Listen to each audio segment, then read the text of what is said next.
when we put project management into a context of the construction management, we have a terminology that we need to be aware of.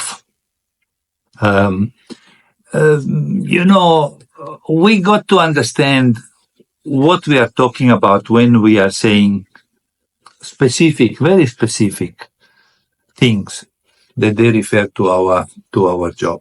So in our program, we got a full lesson talking about terminology. So we just want to brief you on what you can expect to find into the terminology lesson.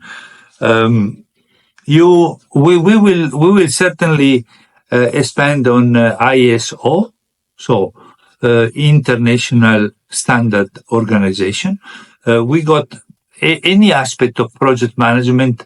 It has got its own standards, which has been developed over decades by the ISO, and we will cover that as we find the need to understand what the standards are for what we are discussing.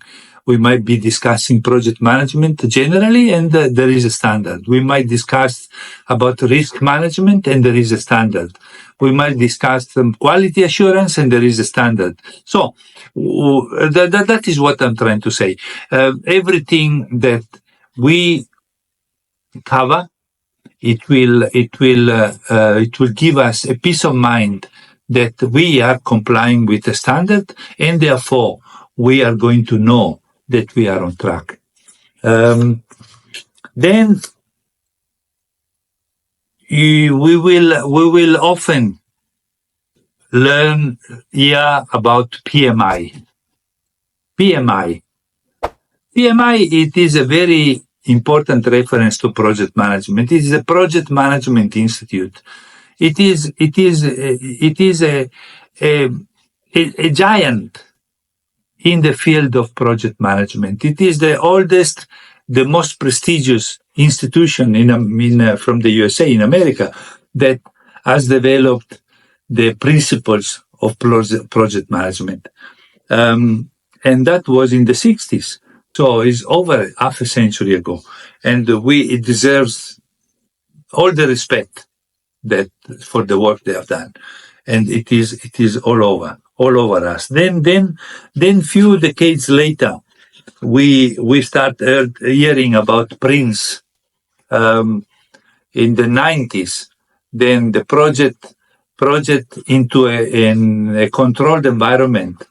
It was developed in the UK to train, to form, to instruct project managers, to provide a certification, which has been a requirement, all over us throughout the world. How could organization, governments, institutions, appointing bodies looking for project managers, how they could verify that those project managers, they were actually qualified to fulfill their job. So the starting point is show me that you are qualified, show me your certificate. And who were the institution providing those certificates? Prince and PMI in those days. And they've been developing and with extremely valuable information and material. We are going at the First Project Management Institute, Botswana. We are going well above those institutions because we are talking about something that you hardly hear. And that something is the word attitude. In capital letters, attitude.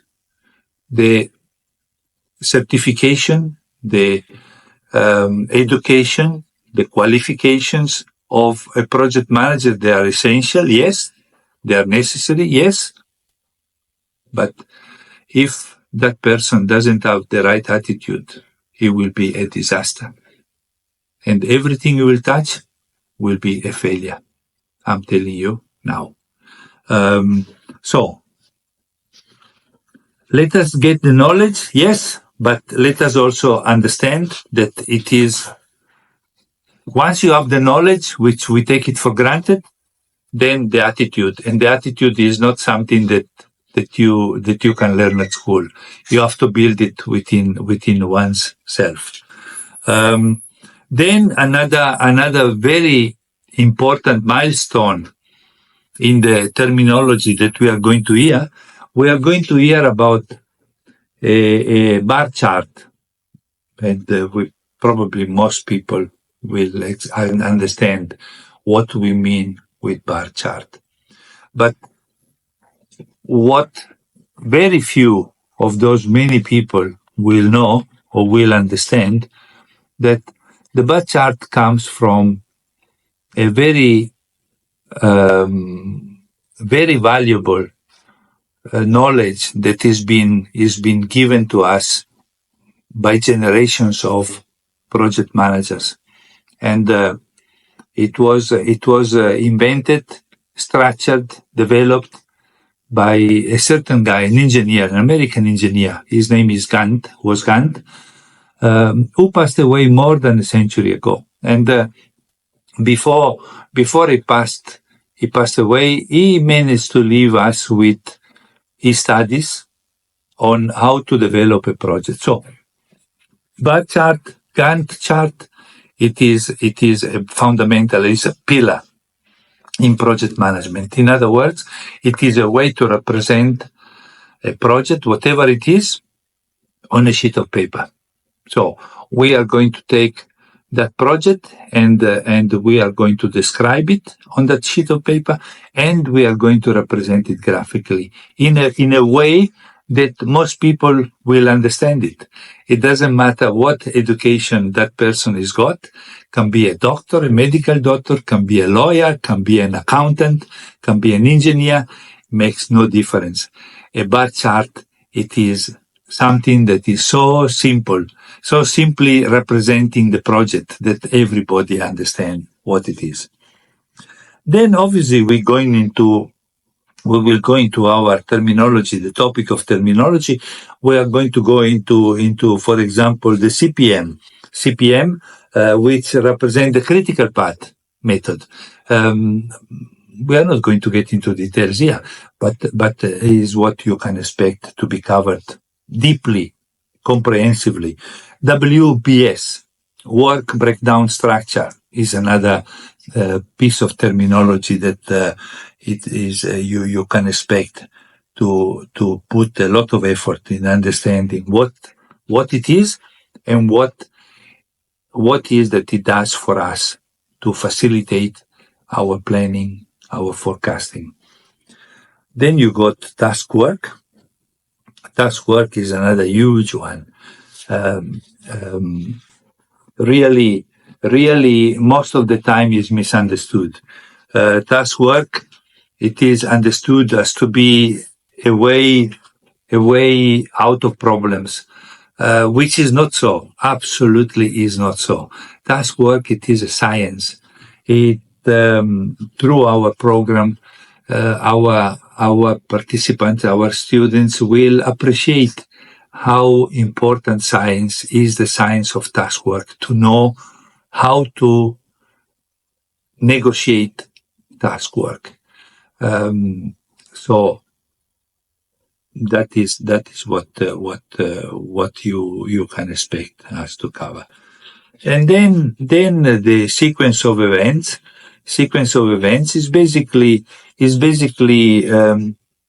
taking us through all the phases of project management. Where does it start from and where is it taking us to? So sequence of events is important. You can't put the roof before you build the walls in the house. So basically we will see how the steps in project management are important to facilitate us to achieve the desired results. So stay with us, and we are going to go a long way together. Thank you.